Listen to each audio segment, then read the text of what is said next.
Melawan Mitos Part 2, edisi bedanya batuk biasa dan batuk Flek Paru. Yang pertama, kalau batuknya lama pasti karena cuaca.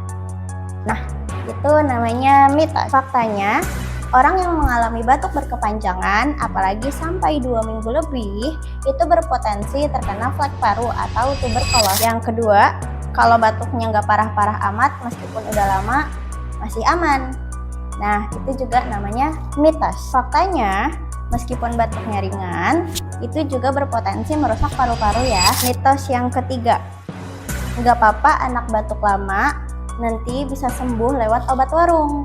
Nah, itu namanya mitos. Faktanya, batuk karena Flek Paru, itu batuknya lama dan harus ada obat dari dokter. Jadi, obat warung aja nggak cukup ya. Jadi, ayo kenali gejalanya dari awal sebelum terlambat.